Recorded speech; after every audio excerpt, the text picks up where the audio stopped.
Shri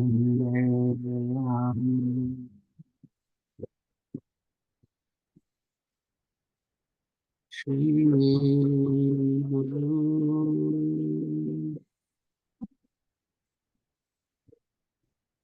Shri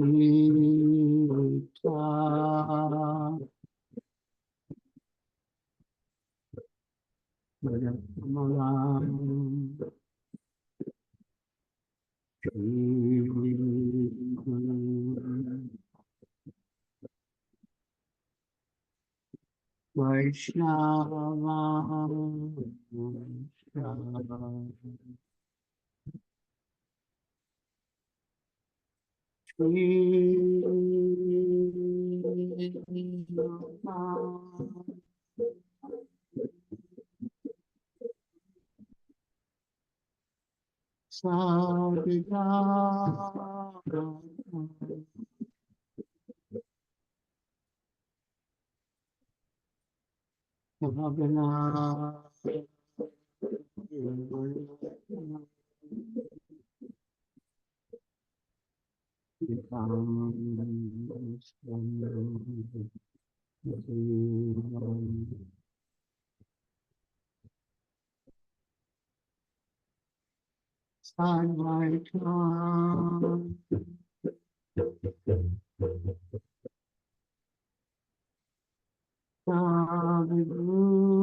पश्चात् देश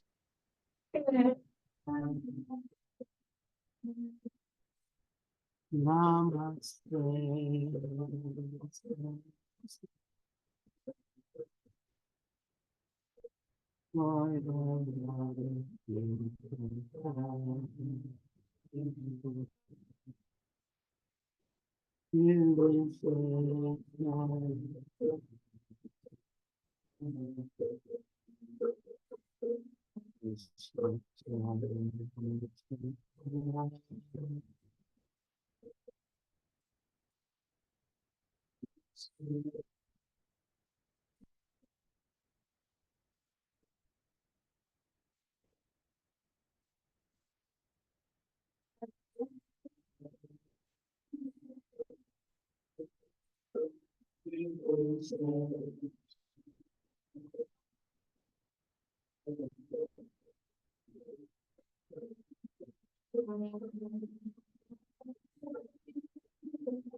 Shri Krishna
Hare Krishna,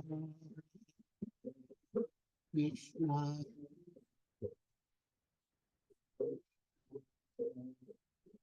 Hare Hare Ram, Hare Ram,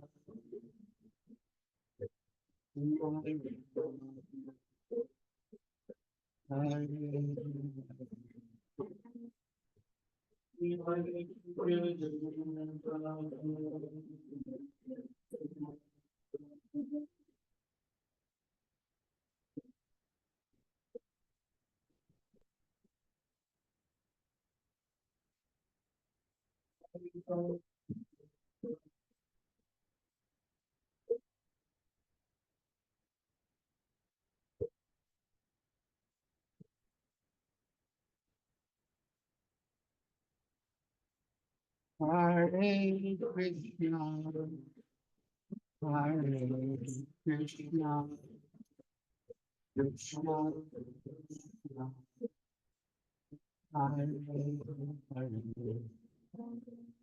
Hare, Hare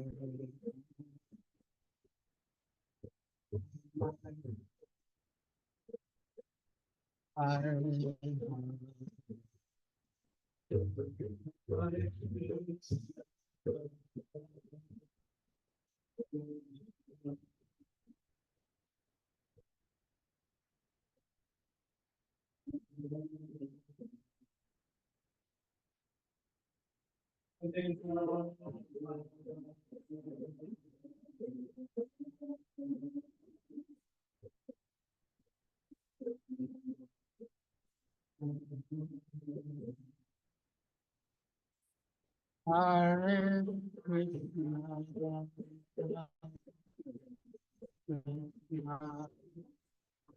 Krishna, Krishna, Hare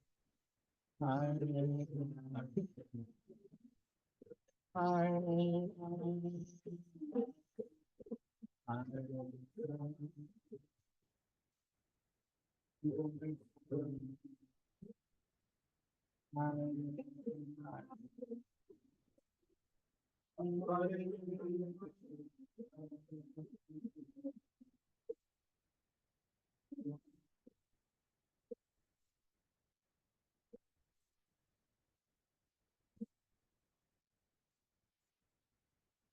Hare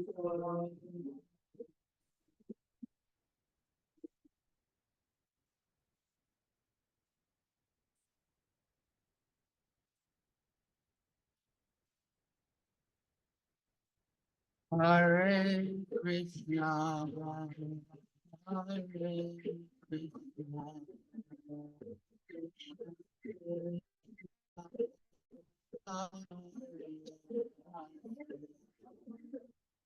Hare Rama, Rama, Hare Krishna, Hare Krishna, Krishna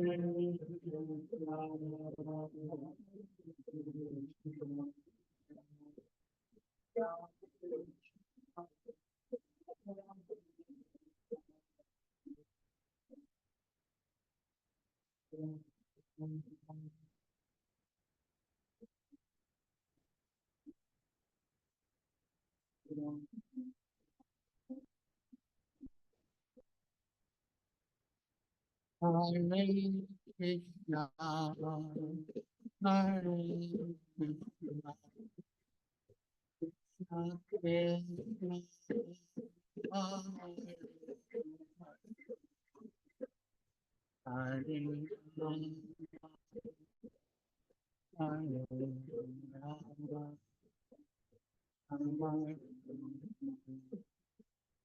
Hare Hare.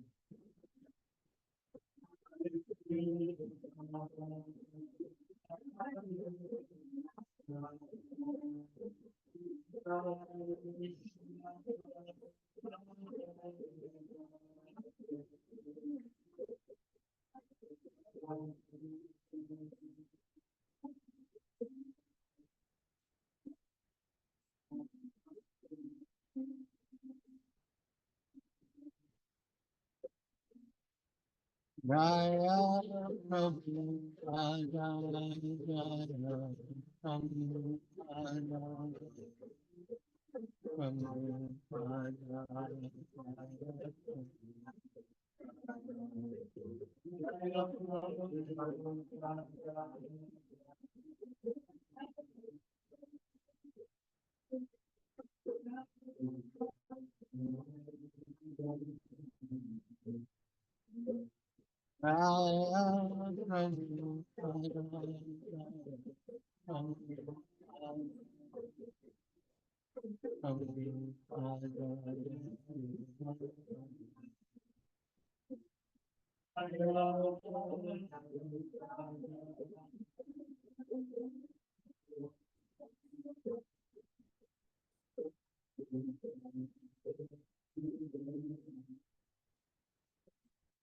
Jaya Guru Jaya Guru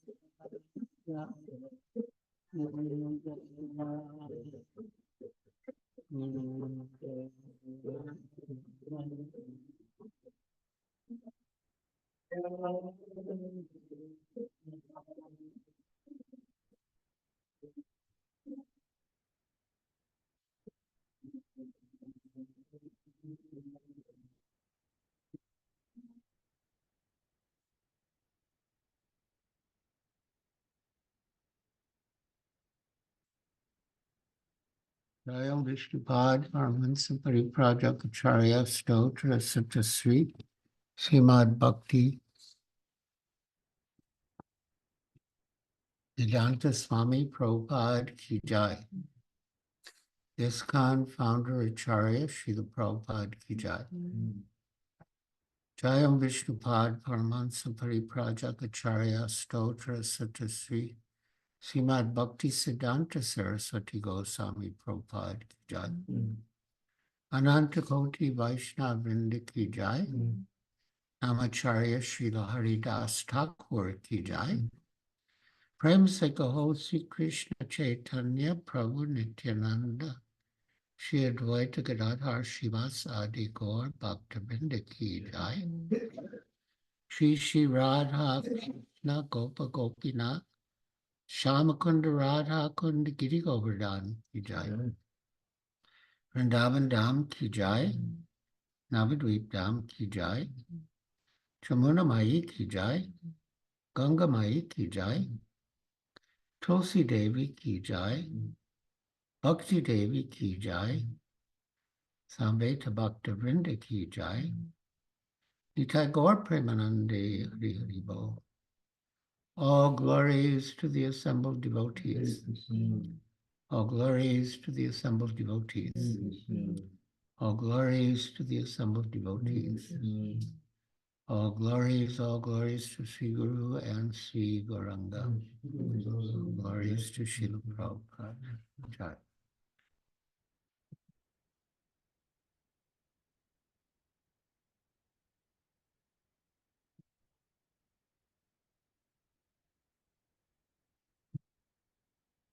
I turned up the volume on the microphone, so I hope the sound will be better now. I'll be back in a minute. It's much better, Maharaj. Thank you.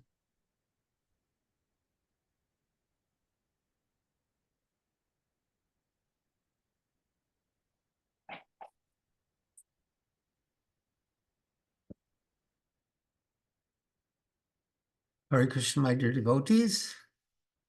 Thank you for joining us. And again, as far as possible,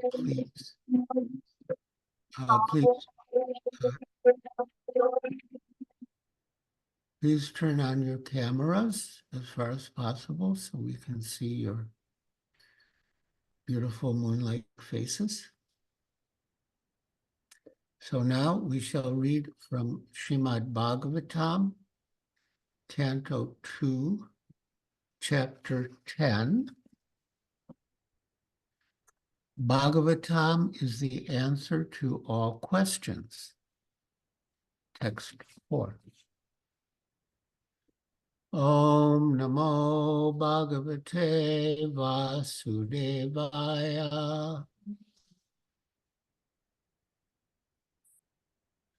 Om Namo Bhagavate Vasudevaya.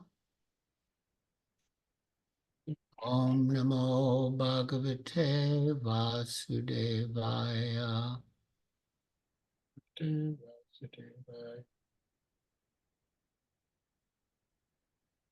Stiti Vaikuntha Vijaya Poshanam Tad Anugraha Manvantarani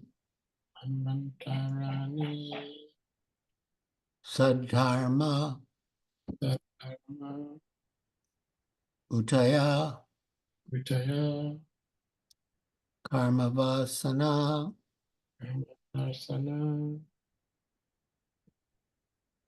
Stitir Vaikuntha Vijaya Poshanam Tad Anugraha Manvantarani Sadharma Utaya Karmavasana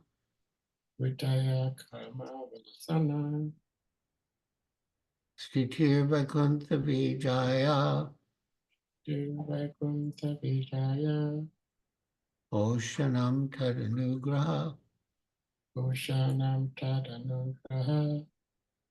Manvantarani Sadharma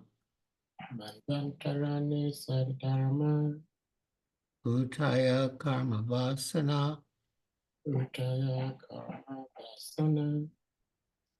Stiti. Please repeat. The right situation. Vaikuntha Vijaya. The victory of the Lord of Vaikuntha. The victory of the Lord of Vaikuntha. Poshanam maintenance. Maintenance. Tad anugraha Tat anugraha is causeless mercy. is causeless mercy. Manvantarani, Manvantarani, the reign of the Manus. the reign of the Manus. Sadharma, Dharma, perfect occupational duty. perfect occupational duty. Utaya, Vitaya, impetus to work. impetus to work. Karmavasana, Karmavasana, desire for fruitive work. desire for fruitive work. Translation. The right situation for the living entities is to obey the laws of the Lord and thus be in perfect peace of mind under the protection of the Supreme Personality of Godhead. The Manus and their laws are meant to give right direction in life. The impetus for activity is the desire for fruitive work. Please repeat. The right situation for the living entities The right situation for the living entities is to obey the laws of the Lord is to obey the laws of the Lord and thus be in perfect peace of mind and thus be in perfect peace of mind under the protection of the Supreme Personality of Godhead. under the protection of the Supreme Personality of Godhead. The Manus and their laws The Manus and their laws are meant to give right direction in life. are meant to give right direction in life. The impetus for activity The impetus for activity is the desire for fruitive work. is the desire for fruitive work. Purport by Srila Prabhupada. This material world is created, maintained for some time, and again annihilated by the will of the Lord. The ingredients for creation and the subordinate creator, Brahma, are first created by Lord Vishnu in his first and second incarnations. The first Purusha incarnation is Mahavishnu, and the second Purusha incarnation is Garbhodaksha Vishnu, from whom Brahma is created. The third Purusha avatar is Kshirodaksha Vishnu, who lives as the supersoul of everything in the universe and maintains the creation generated by Brahma. So, as stated in the Vedanta Sutra and also at the beginning of Srimad Bhagavatam, Janmadhyasya Yataha, that the absolute truth, or Krishna, is he from whom everything emanates.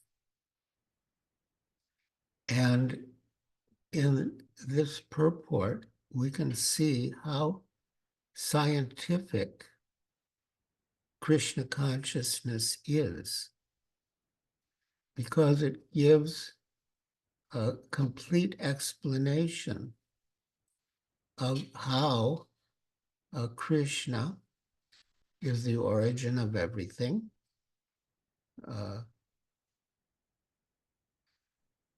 Yeah, in the Bhagavad Gita also, Lord Krishna says, Aham sarvasya prabhavo mata sarvam pravartate, that I am the source of everything and everything emanates from me. So Krishna is the absolute truth, the origin of everything and everyone. And he expands himself as the three Purusha avatars,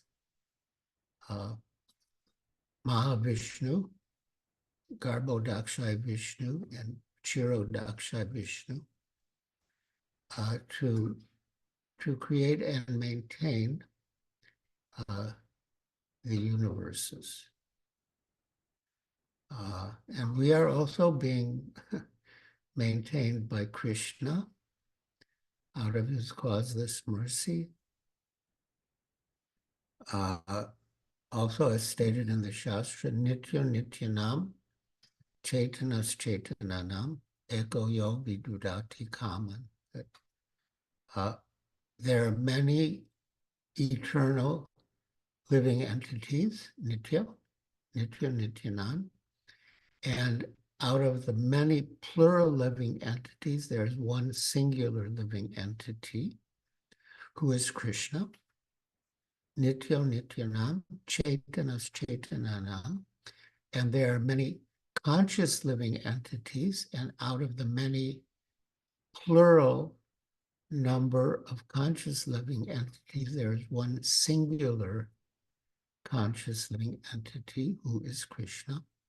And Ego Yo Vidudati Kaman, and that one singular living entity, Krishna, is providing for all the needs of the plural number of living entities.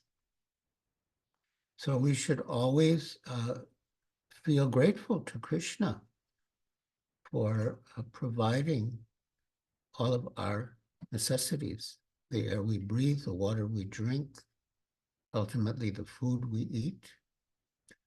It is all coming to us by the mercy of Krishna. And we should never take anything for granted, but we should always appreciate the Lord's kindness and mercy upon us, and try to reciprocate by dedicating our lives to his service. And dedicating our lives to his service involves two aspects. One, we taste Krishna consciousness, and two, we distribute Krishna consciousness. Srila Bhaktisiddhanta Saraswati Thakur says that the best Gostianandi is a Bhajananandi who preaches. A Bhajananandi is someone who takes pleasure in his own bhajan, and a Gostianandi is someone who takes pleasure in preaching.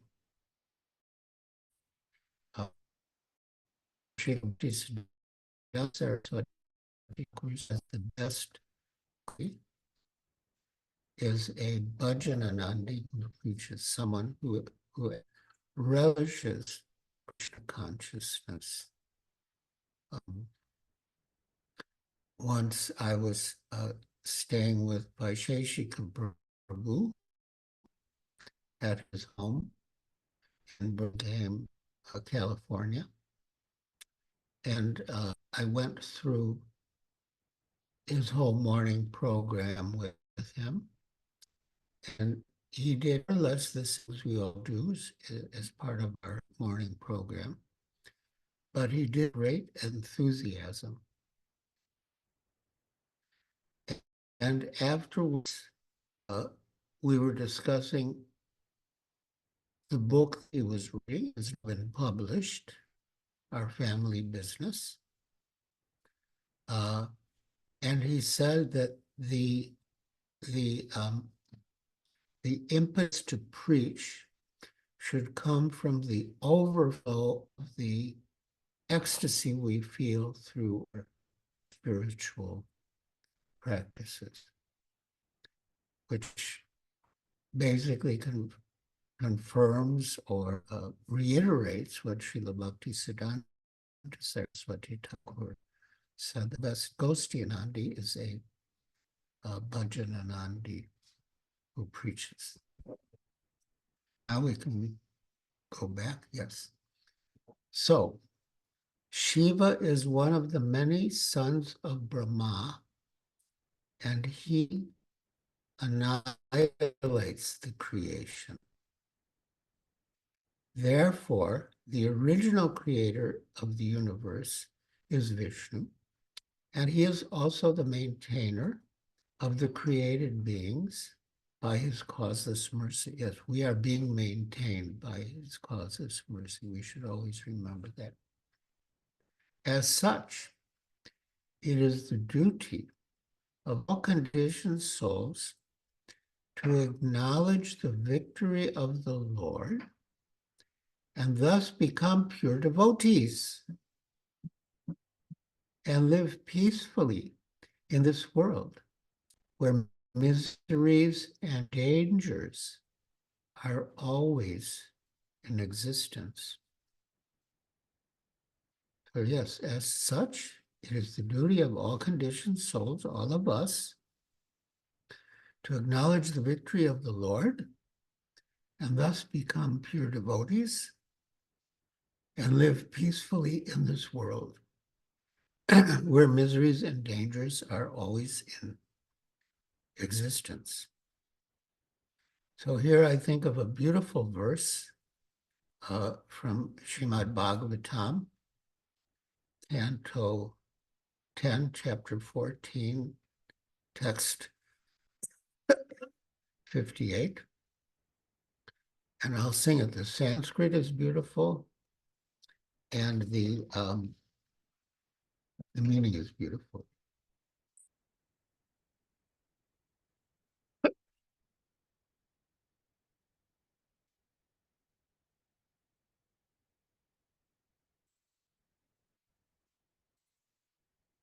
Masrita pada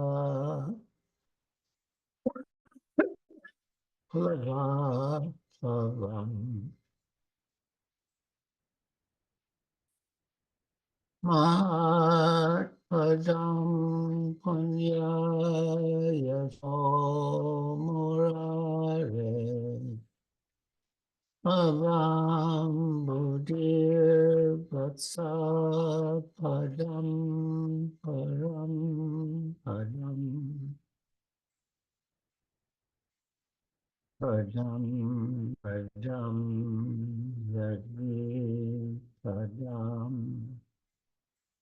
natesham samasritaya pada palava pavam mahat padam punyaya murare avam buddhir vatsa padam param padam padam padam yadvi padam natesham. So synonyms: samashrita, having taken shelter; yea, those who; pada, of the feet; palava, like lotus buds; plavam, which are a boat; mahat, of the total material creation or of the great souls; padam, the shelter; punya, extremely pious; yasha, whose fame; murare, of the enemy of the demon Mura; bhava, of the material existence; ambudhi, the ocean; vatsapadam, the hoof print of a calf; Parampadam, the supreme abode, Vaikuntha. Padam padam, at every step. Yet, where? Vipadam, of material miseries. Na, none. Tesham. For those who have accepted the abode of the lotus feet of the Lord, who is the shelter of the cosmic manifestation and is famous as Murari, the enemy of the Mura demon, the ocean of the material world is like the water contained in a calf's hoofprint. And as Srila Prabhupada says, that although there's danger at every step, the devotees don't care. They cross right over it, just as someone steps over the water contained in the puddle of a calf's hoofprint. So yeah, we'll read the purport. It's a very instructive verse. Srila Sridhar Swami, this verse summarizes the knowledge presented in this section of the Srimad Bhagavatam.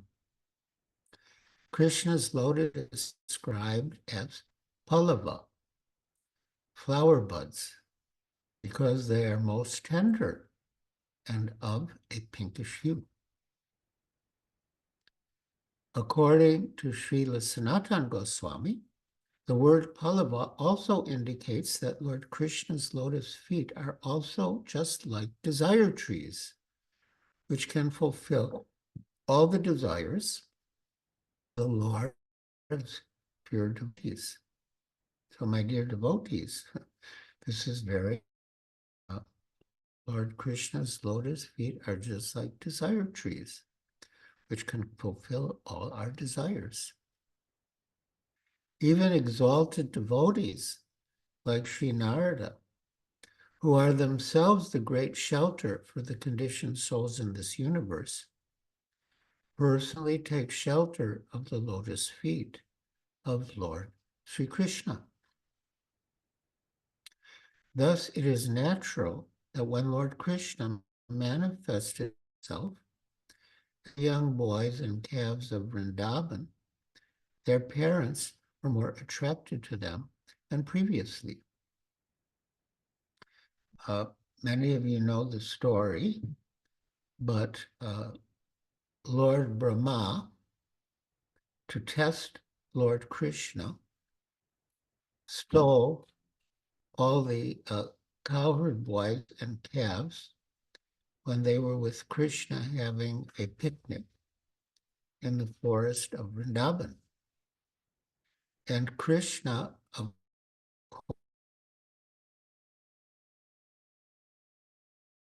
Vrindavan, without the cowherd boys and calves, all of the parents of the children and also the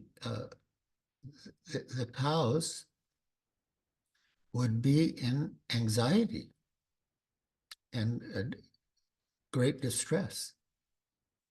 So Krishna expanded himself as a duplicate set of cowherd boys and calves. And for 1 year, the cowherd boys and calves were actually Krishna. And during that 1 year, all the parents of the cowherd boys and the cows, the mothers of the calves, felt extraordinary love for their offspring, who were actually Krishna. And thus it is concluded that Krishna is the supreme lovable object. And if we want to be happy and satisfied in love, then we should reciprocate in love with Krishna. Hare Krishna.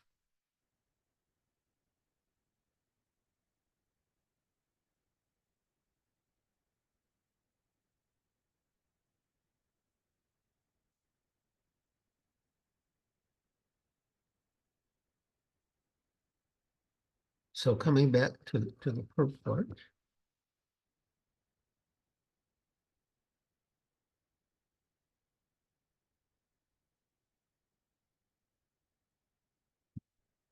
The conditioned souls who take this material creation as the place for satisfaction of the senses, and thus are illusioned by the external energy of Krishna, remain again to be subjected to the laws of material nature, creation and destruction. So as Srila Prabhupada explains in a purport in the Bhagavad Gita, that the material creation is a chance for the conditioned souls to perform yajna, and especially in Kali Yuga, the recommended yajna is Sankirtan yajna. The material creation is a chance for the conditioned souls to reform themselves and go back home, back to Godhead.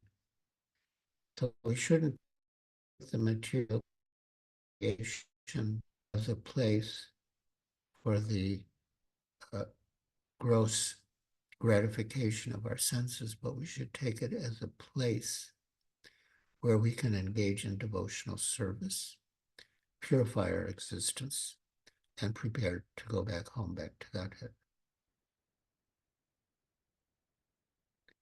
Back to the purport.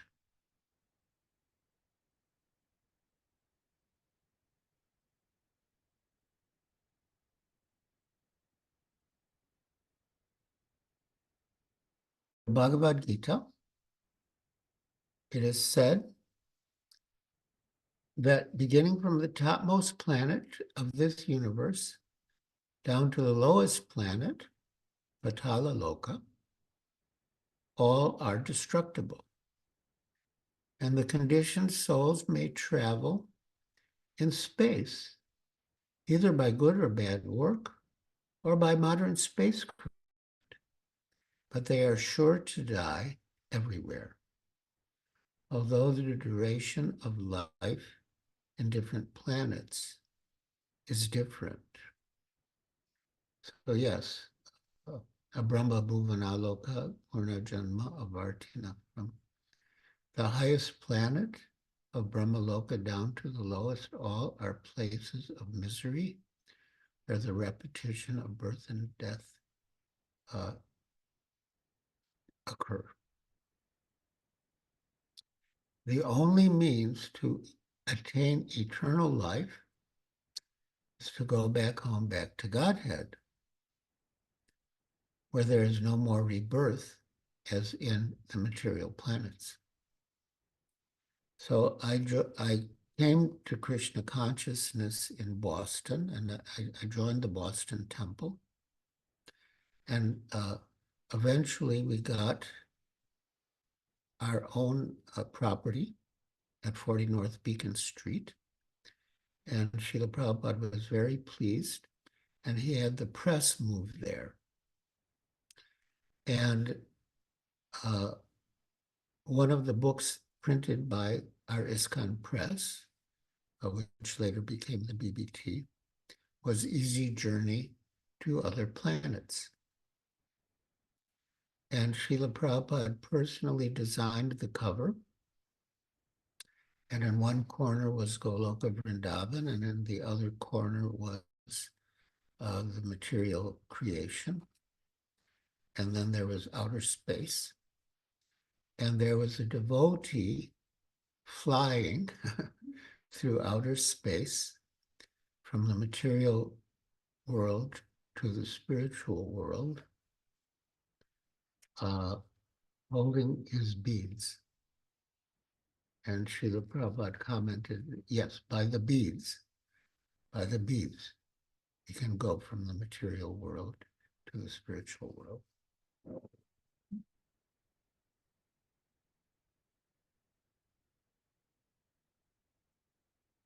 So the conditioned souls, being unaware of this very simple fact, because of forgetting their relationship with the Lord of Vaikuntha, try to plan out a permanent life in this material world. Being illusioned by the external energy, they thus become engaged in various types of economic and religious development, forgetting that they are meant for going back home, back to Godhead. This forgetfulness is so strong due to the influence of Maya that the conditioned souls do not at all want to go back to Godhead. Yes, as Srila Prabhupada writes in the second chapter of the first canto of Srimad Bhagavatam, that the Lord is more eager to get the conditioned souls back home, back to Godhead, than the conditioned souls themselves are eager to go back to Godhead. That is the Lord's mercy. And he comes and displays his eternal pastimes to attract us so that we want to go and join him in the spiritual world and leave the miserable temporary world of birth and death. So by sense enjoyment, they become victims of birth and death repeatedly, and thus spoil human lives, which are chances for going back to Vishnu. The directive scriptures made by the Manus in different ages and millenniums are called Saddharma, good guidance for the human beings, who should take advantage of all the revealed scriptures for their own interest to make life's successful termination. So yes, the scriptures are a valuable gift provided to us by the Lord and his empowered devotees to guide us, to provide answers to the most important questions of life. Who am I? Or where did I come from? Where am I going? What is my duty in life? What is the purpose of human life? So yes, the directive scriptures made by the Manus in different ages and millenniums are called Saddharma. That means eternal religion or duty, a good guidance for the human beings who should take advantage of all the revealed scriptures for their own interest to make life's successful termination. The creation is not false, but it is a temporary manifestation just to give a chance for the conditioned souls to go back to Godhead. The desire to go back to Godhead and functions performed in that direction form the right path of work.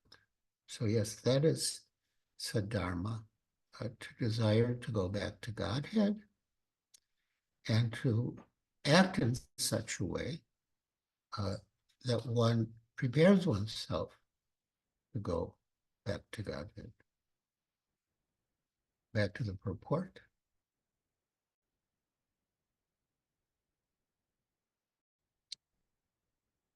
The word, well, yes, when such a regulative path is accepted, the Lord gives all protection to his devotees by his causeless mercy, while the non-devotees risk their own activities to bind themselves in a chain of fruitive reactions. The word sadharma is significant in this connection. Sadharma, or duty performed for going back to Godhead and thus becoming his unalloyed devotee, is the only pious activity. As Srinvatasvakata Krishna Punya Shravana Kirtana. So Srinvatasvakata Krishna. Hearing Krishna Katha, Srinvatasvakata Krishna, Punya Shravana Kirtana is the only pious activity. Punya. Punya Shravana Kirtana, hearing and chanting about Krishna is the only pious activity. All others may pretend to be pious, but actually they are not. For this reason only, it is for this reason only that the Lord advises in the Bhagavad Gita that one give up all so-called religious activities and completely engage in the devotional service of the Lord to become free from all anxieties due to the dangerous life of material existence. Yes, here Srila Prabhupada is referring to Sri Krishna's conclusive instruction in the last chapter of the Bhagavad Gita. Sarva dharman parityajya mam ekam sharanam vraja. Sarva dharman parityajya.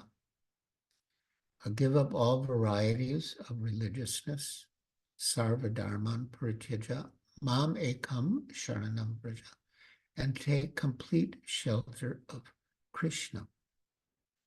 Aham tvam sarva papebu. And I will free you from all sinful reactions. Matsucha, do not fear. Yes, abandon all varieties of religion and just surrender unto me. I shall deliver you from all sinful reactions. Do not fear. Purport by Srila Prabhupada.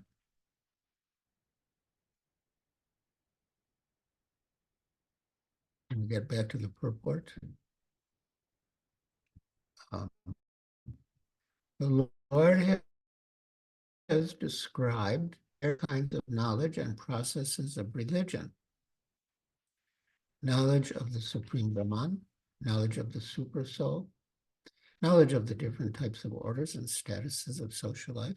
So the Supreme Brahman, that's Brahman, then Paramatma, then Varnashram Dharma, knowledge of the renounced orders, sannyas, knowledge of non-attachment, sense and mind control, meditation, etc. He has described so many different types of religion. Now, in summarizing Bhagavad Gita, the Lord says that Arjuna should give up all the processes that have been explained to him. He should simply surrender to Krishna.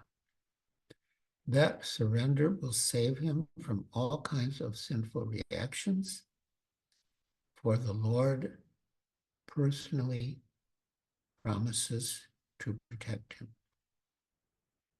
In the 7th chapter, it was said that only one who has become free from sinful reactions can take to the worship of Lord Krishna.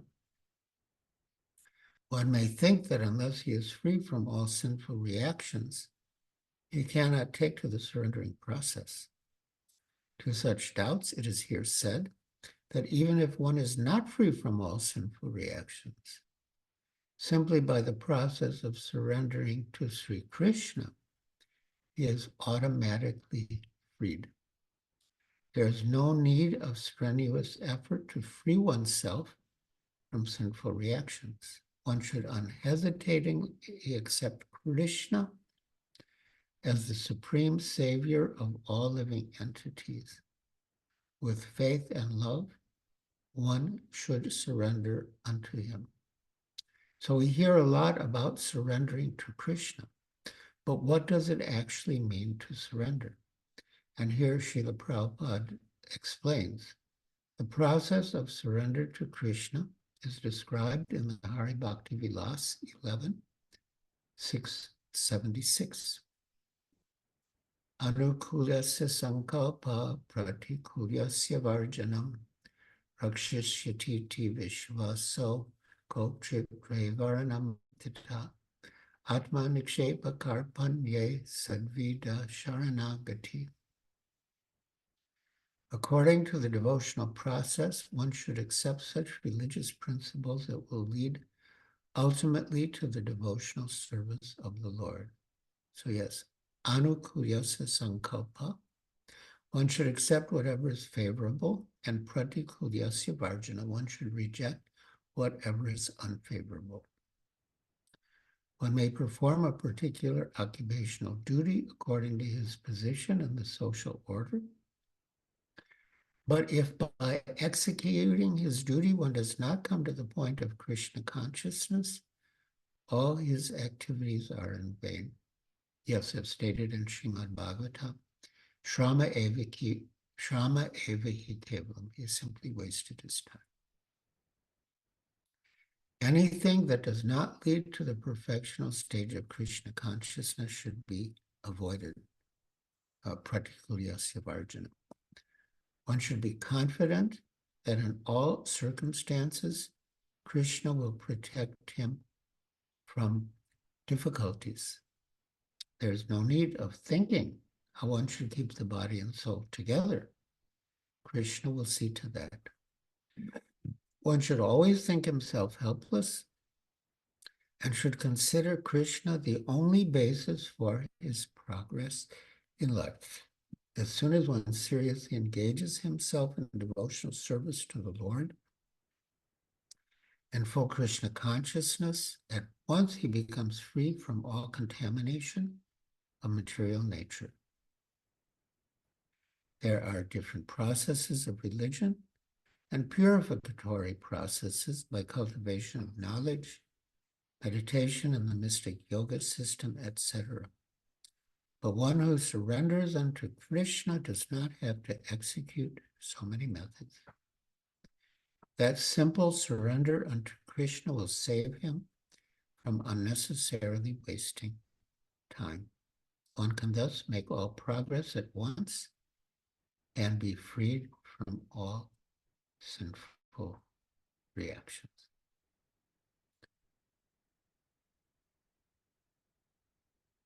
So, my dear devotees, this is the ultimate conclusion of the Bhagavad Gita.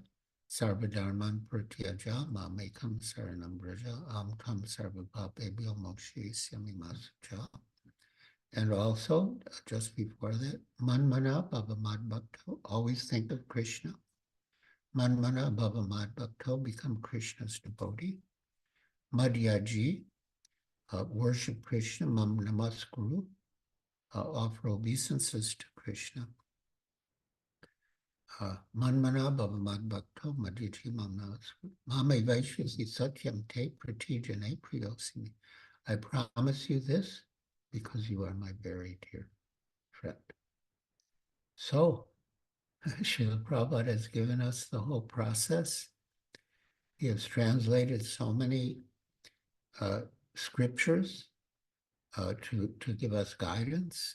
He's translated the Bhagavad Gita as it is, the Chaitanya Charitamrita, and most of the Srimad Bhagavatam. So yeah, we should take advantage of these directions, purify our existence, develop our love for Krishna, and go back home, back to Godhead. Hare Krishna. Hare Krishna, thank you so much, Maharaj. We're very grateful for the enlightenment. Dear devotees, please, if anyone may have questions, comments, realizations, please you may do so by indicating using the hand emoji or your physical hand, and you'll be asked to unmute to speak or to share your comments or realization. Yeah. Hare. I'll just be back in a minute. Thank you, Maharaj. Hare Krishna. Hare Krishna. So my dear devotees, thank you for listening so patiently and attentively. And as our host said, now if you have any questions or any reflections you want to share, you can raise your hand.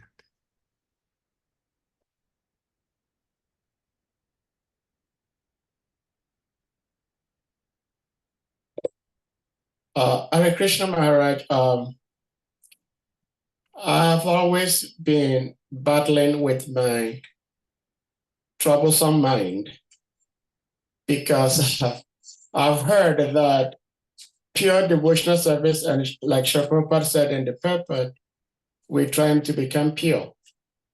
But it is said that by practicing pure devotional service, one should render service without motivation.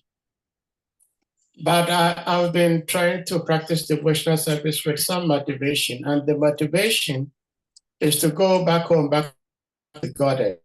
But I came across somewhere in this purport, you beautifully shared with us, that it is also a requirement for the conditioned soul to have that and work towards that. So that was very interesting for me to learn. But I wanted to say if you may shed a little bit more light on that as to why it is said that there should not be motivation in performing pure devotional service, but also having the desire to go back to God is also favorable for practicing devotional service. Hare Krishna Maharaj. Hare Krishna. Yes, the third canto of Srimad Bhagavatam describes devotional service influenced by the different modes. And Srila Prabhupada has summarized the instructions from the third canto as follows. That someone influenced by the mode of ignorance thinks, I'm the only devotee. Everyone else is nonsense. Someone influenced by the mode of passion thinks, I want to be known as being the best devotee. I want to be famous as being the biggest devotee. A devotee influenced by the mode of goodness thinks, I want to go back home, back to Godhead. And a devotee who is transcendentally situated thinks, I just want to serve and please Krishna. So wanting to go back home, back to Godhead is good. Bad, it's good. But better than that is the desire just to serve and please Krishna, no matter what, under any circumstances.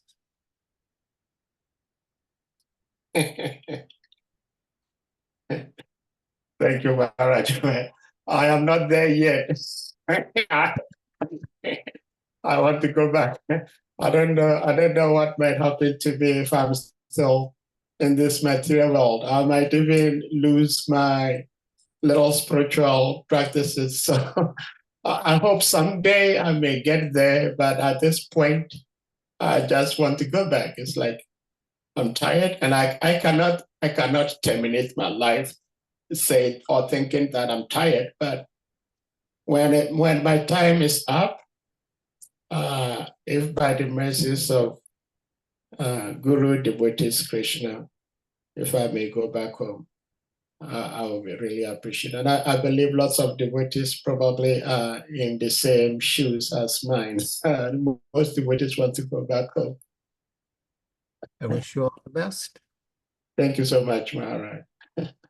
So, dear devotees, please, Maharaj is always busy.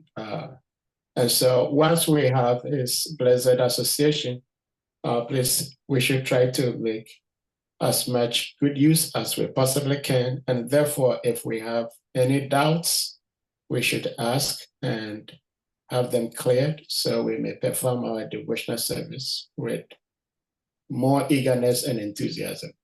So please, if you have questions, you may use the hand emoji, your physical hand, and you'll be asked to unmute to speak or ask your question. Hare Krishna.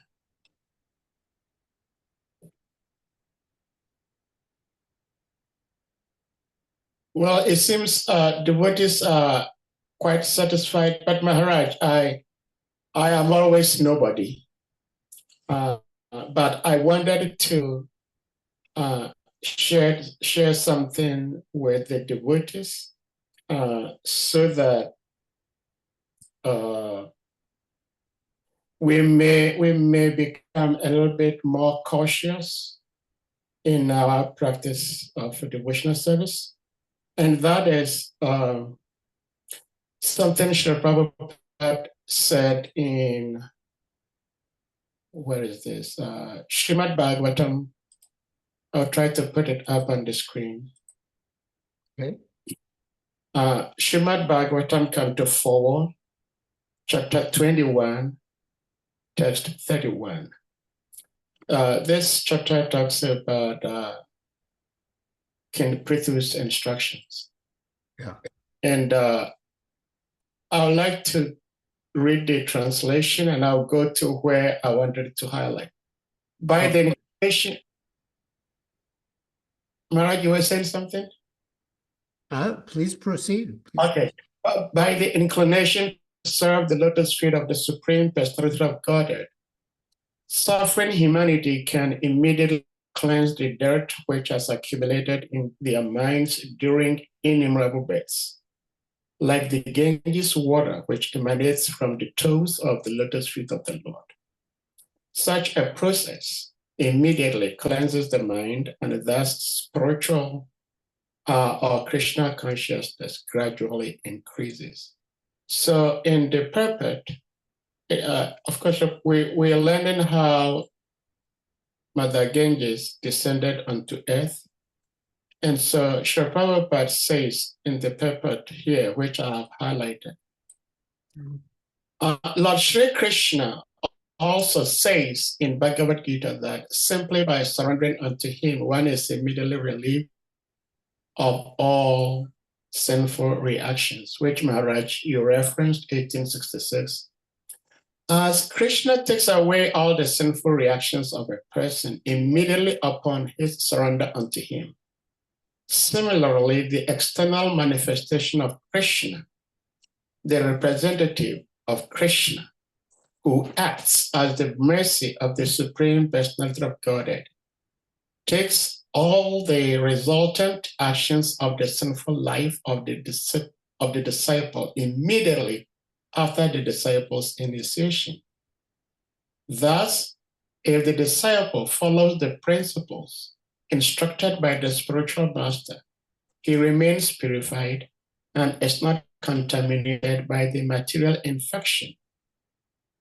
Sri Chaitanya Mahaprabhu therefore stated that the spiritual master who plays the part of Krishna's representative has to consume all the sinful reactions of his disciple.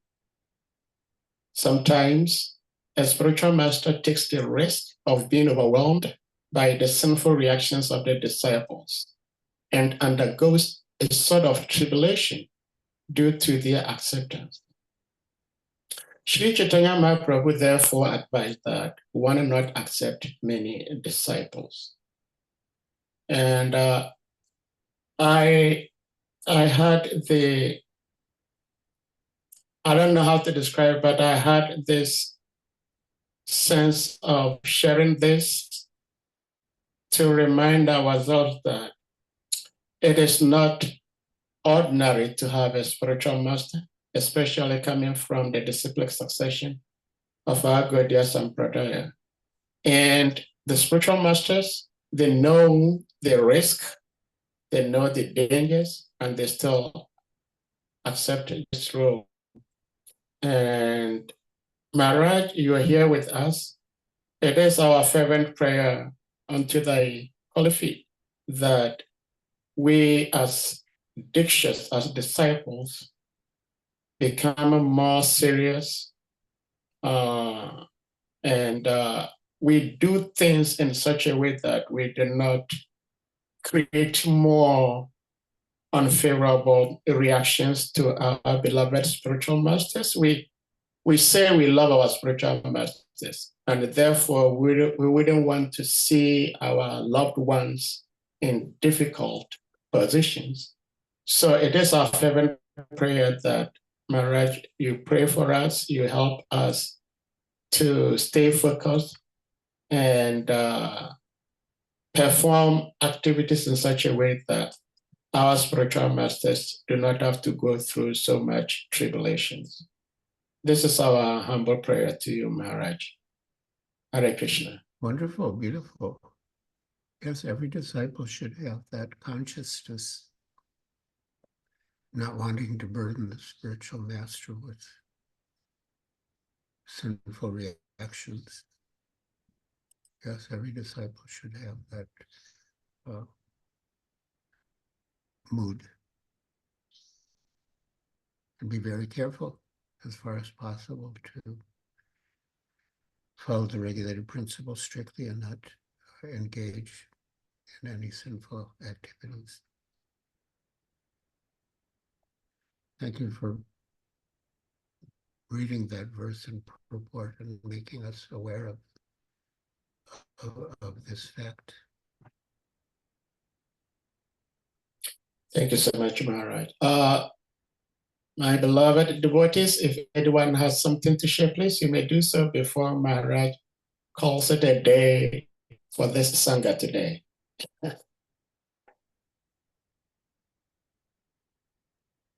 All right, sincerely speaking, we are very, very grateful for blessing us, at least giving us your darshan and wisdom once in a week. This is one of the, I think, beneficial things I would say that came out of the COVID. Because before the COVID, we were not having these virtual sanghas as much as we do today. So it's interesting how even in situations of chaos, we still could find something good out of it. And we pray and hope that this continues till time indefinite. Thank you so much, Maharaj. It seems we have one hand up. Madhavan Prabhu, please, you may unmute. Hare Krishna. Hare Krishna, Maharaj. Hare Krishna. Thank you very much for giving us your time and how you patiently disseminate the knowledge to us. I quite appreciate it so much.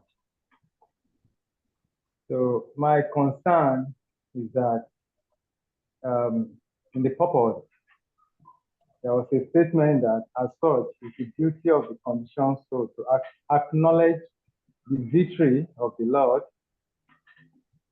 and thus become pure devotee and live fully in this world where mysteries and dangers of life are always in existence. So, to me, I see it very difficult to live peacefully in this world full of mysteries and even dangers.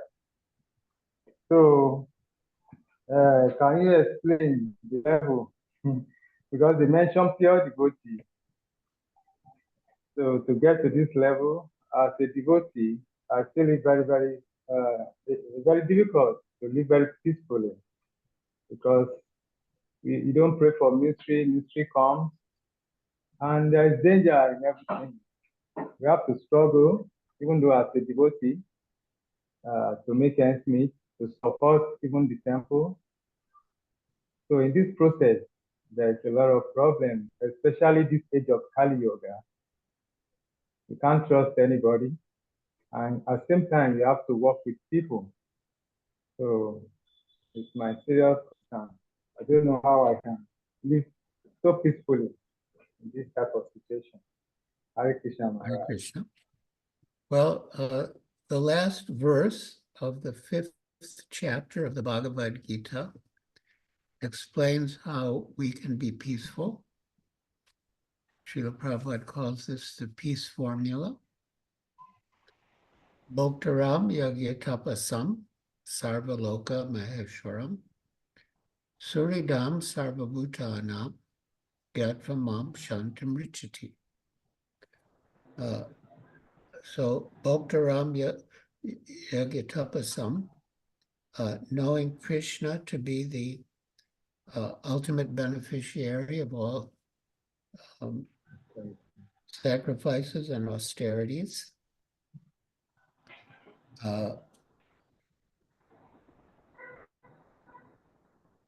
Sarvaloka Maheshwaram, knowing Krishna to be the supreme Lord of all planets and demigods. And Suridam Sarvabhutanam, knowing Krishna to be the benefactor and well-wisher of all living entities. Gatvamam Shantam Richati, attains peace from the pangs of material existence. So, so if we keep this formula in mind, the peace formula, then we can attain peace even in the material world. So, yeah, Bhoktaram Yagyatapasam, Krishna is the beneficiary of all sacrifices and austerities. Sarvaloka Maheshwaram, is the supreme Lord of all planets and demigods. Suridam Sarvabhutanam is the benefactor and well-wisher of all living entities. Gatvamam Shantam Richati, one who knows Krishna as such, attains peace. That's the peace formula. Thank you so much, Maharaj, for the answer Thank you, Maharaj. and the I will response. meditate deeply. I will meditate deeply on it. Thank you, Maharaj. Thank you for the question, Madhavan Prabhu. Hare Damodar, Krishna. please you may unmute. Hare Krishna Prabhuji, thank you so much. Hare Krishna, dear Guru Maharaj. Thank you so much for that nice lecture, Guru Maharaj. So Guru Maharaj, I was just thinking about the example that you gave about His Grace Vaisheshika Prabhu, how he is very enthusiastic for his morning sadhana. So for devotees like us, I was thinking that for a few weeks we feel very enthusiastic in our morning sadhana. We do everything perfectly, but for some time we lag in our morning sadhana, or like not morning sadhana, but we are, even though we get up early morning, we are not very enthusiastic to chant our round. We will feel lazy while chanting the round. We will feel sleepy for some days. For some days we feel very enthusiastic. We feel very nice. So my first question is, Guru Maharaj, why do we go through that? Is it because of our offenses in sadhana that we go it like a sine wave in our sadhana enthusiasm? And second question would be, Guru Maharaj, how can we improve that? Thank you so much, Guru Maharaj. Srila Prabhupada said that if you follow all the rules and regulations, you will be enthusiastic. And yeah, utsaha, enthusiasm, stated in the Nectar of Instruction, Upadeshamrita, utsaha nishchaya dharya tat karma pravartana. So the first requirement is utsaha, enthusiasm. Utsaha nishchaya dharyat. And also patience. Srila Prabhupada said, if we are, the enthusiasm without patience can lead to a desire to control.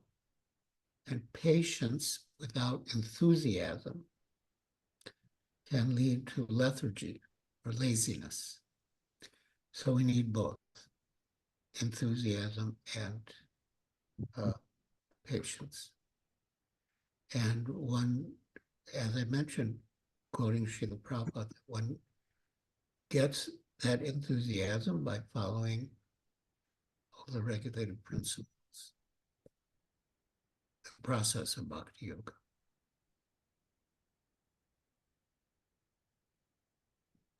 so much, Guru Maharaj. Yeah, wish you all the best.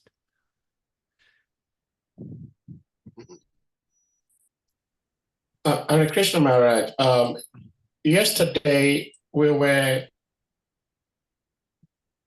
yesterday was when we started this chapter, and first, second verses had no purpose, so we did 1 through 3. And there was this question that we know at the end of Lord Brahma's life, all 11 entities who could not go back to Vaikuntha, they enter into the body of Lord Vishnu in the Garba Ocean. But we were wondering what happens to the 11 entities when the Lord Brahma goes to sleep, which is a partial annihilation. It's not the total annihilation. Because when Lord Brahma goes to sleep, it's like everything ceases to, like, quote unquote, exist. So when he goes to sleep, when the Lord Brahma goes to sleep, like everything ceases to exist, per se, in the sense that there is no more activity as there is activity today. Mhm. And so I was trying to do a little bit of research on that last night because we discussed that in the class. And I can't think of the verse, but I came across a verse where Srila Prabhupada was saying that when the Lord Brahma goes to sleep, the 11 entities in the lower planetary systems, they merge into, and that also I don't remember whether they merge into the body of Mahavishnu or Lord Brahma, or they ran to other higher planetary systems where they do not go through the partial annihilation. It was kind of confusing to me and probably some devotees also. Just wanted to know what happens to the 11 entities when the Lord Brahma goes to sleep.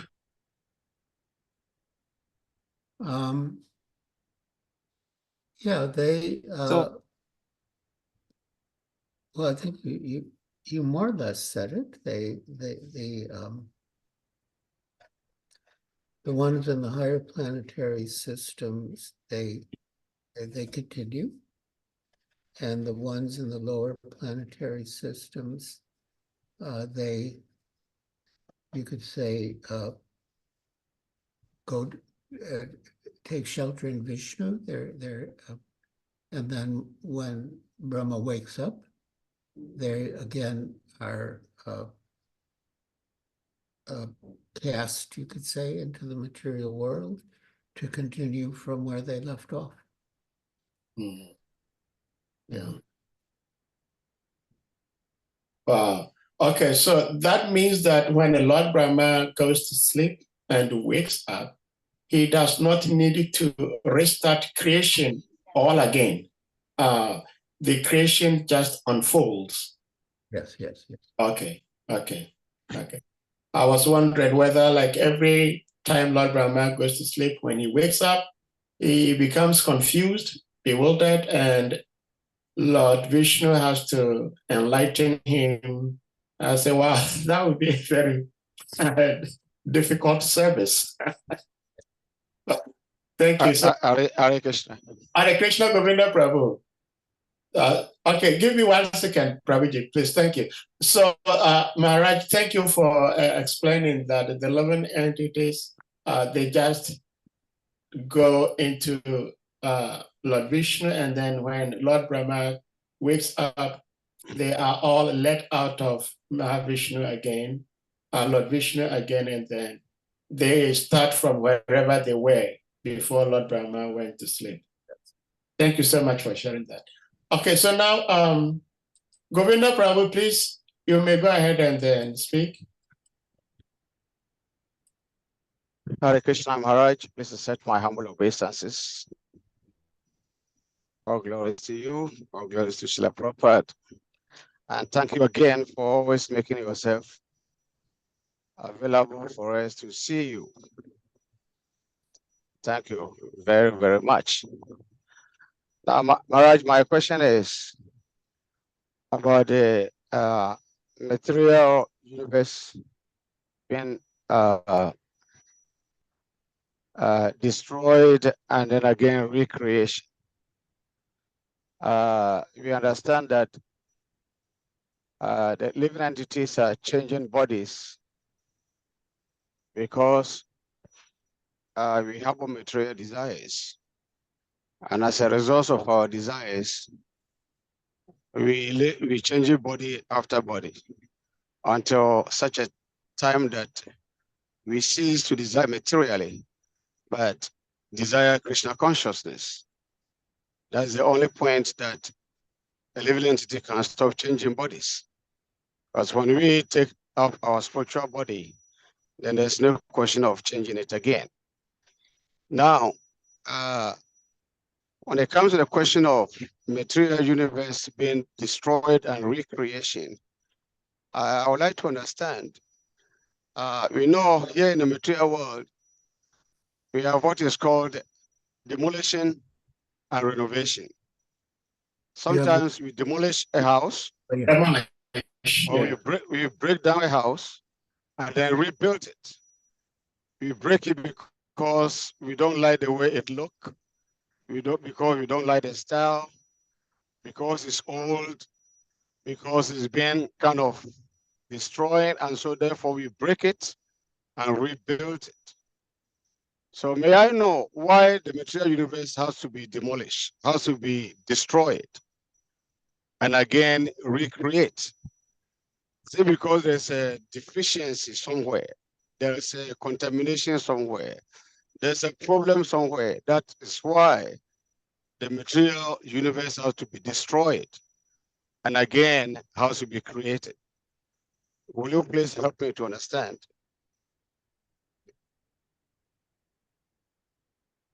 Well, it's just the cycle. It's just the cycle of life. It's the cycle of creation, dissolution, recreation, and dissolution again. It's just the way God made it. And I don't think it's that appropriate to compare ourselves like it one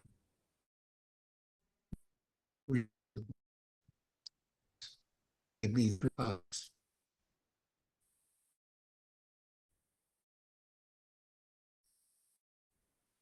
But in the God, whatever he divides it in due course, and then he creates it again, and again it's perfect. So yeah, Bhutva Pradiyate. Hare Krishna, thank you so much, Maharaj. I tried to check from Vani quotes what Srila Prabhupada says in this regard, and I just saw one statement Srila Prabhupada said that change is the rule of nature. So whether we like it or not, that is the natural design of the material world, that these changes will have to come about. So why, we may not be able to say why, but that is how Krishna has designed it, like Maharaj is saying. So thank you so much, Maharaj. And Govinda Prabhu for Yeah, thank you, Maharaj. Hare Krishna. Hare Krishna. Anyone else? Right. It seems, Maharaj, you made everybody fully satisfied. So, Okay. Harichandra Prabhu has something to share. Harichandra Prabhu, please, you may unmute.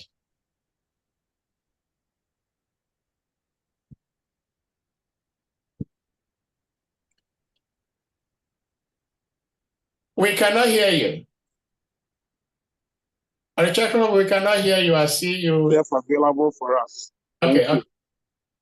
My question is, we hear over and over again that when we accept Krishna as the supreme, and we try to work towards that recognizing the supremacy of Krishna, then that is the way to go. And eventually that will help us to become like pure devotees of the Lord. Now, when we read the Mahabharata, we realize that somebody like Sakuni, when even Drodana and Arjuna went to Krishna, and Drodana came bragging to Sakuni that he chose Krishna's army, Sakuni was so mad at him that you are very stupid. Why didn't you choose Krishna? So this tells us that Sakuni actually knew the supremacy of Krishna.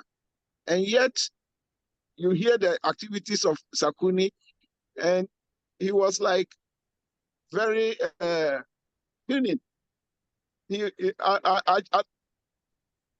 the whole battle of Kurukshetra, most of it was instigated by Sakuni. So consciousness. Yeah, I mean, there are rebellious living entities. They know that Krishna is the Supreme Personality of Godhead, but they don't want to surrender to him. They oppose him. Yeah. So it's their misfortune that they choose to oppose Krishna in spite of knowing that he's the Supreme Lord. But in a way, we also, the conditioned souls, now we know that Krishna is the Supreme Personality of Godhead, but still there is that side of us that doesn't want to surrender, doesn't want to serve Krishna. Rather, we want to be Krishna. We want to take the place of God. So that unfortunate mentality can be there, even in spite of knowing that Krishna is the Supreme Lord.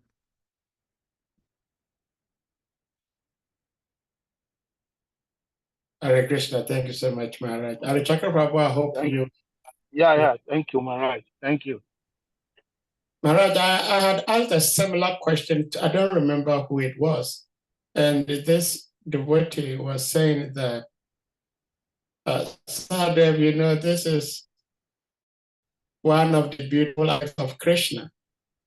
Krishna, one of 6 opulences is renunciation.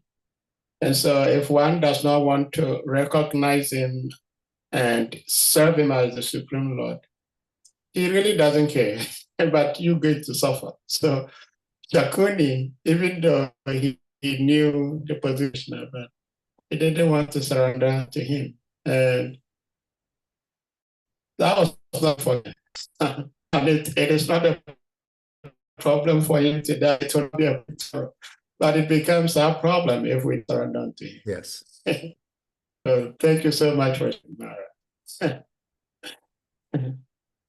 All right, so it seems the devotees are very much satisfied with Maharaj's sharing of Krishna Katha from the glorious Srimad Bhagavatam today. And Maharaj, like we said, we cannot thank you enough for always giving us your association and blessings and wisdom. And we again try to revisit what we were saying initially, that we pray to you, the entire parampara, that especially those who have taken initiation, become a little bit more serious and more conscious of what it means to be a devotee. And oh my God, somebody has his hand up. Maharaj, is it possible to take whatever this person is saying, this devotee is saying, we were going to round up today's class. We can take one more. Okay. So, Dr. San, you're very fortunate, Maharaj. Please, you may unmute. Hare Krishna. Hare Krishna. Please can I set my humble respectable senses. All glory to Srila Prabhupada and all glory to the Assembly devotee. Maharaj, I have this which disturbs my mind, and I want to ask. Since you are here, I want to take this advantage. Maharaj, my question is, when it comes to religion,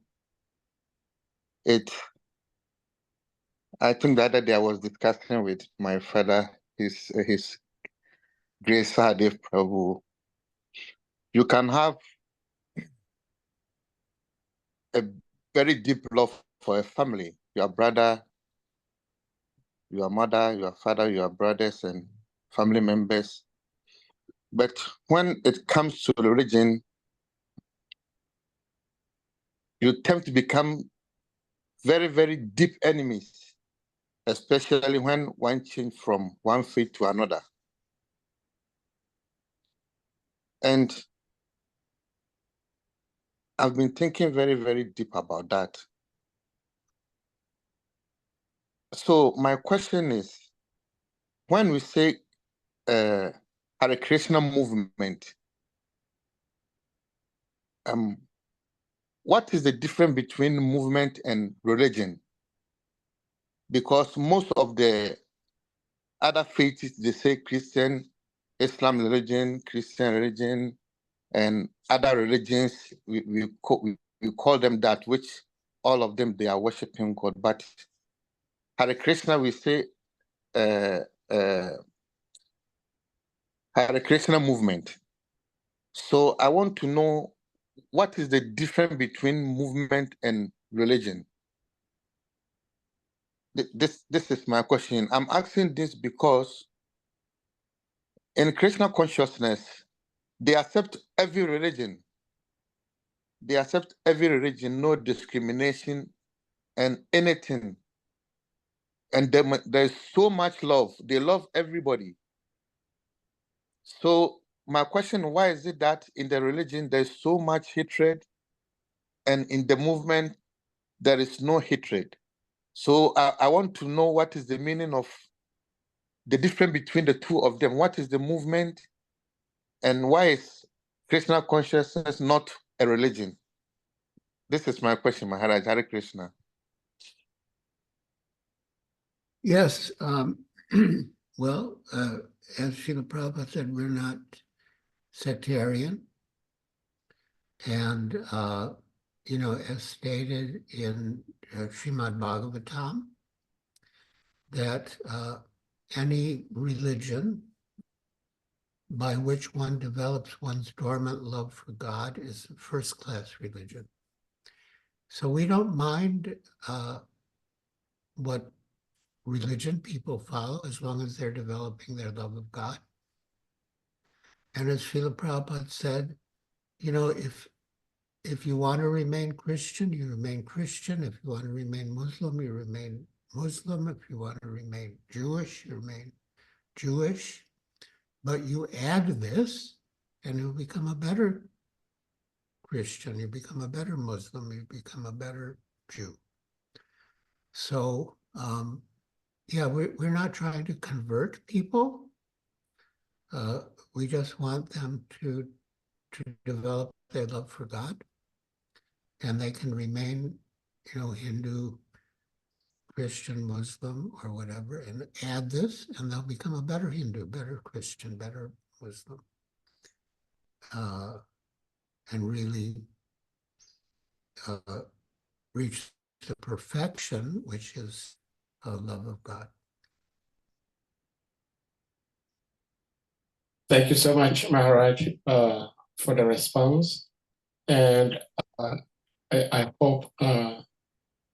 Dr. Hassan, the devotee who asked the question is very much satisfied.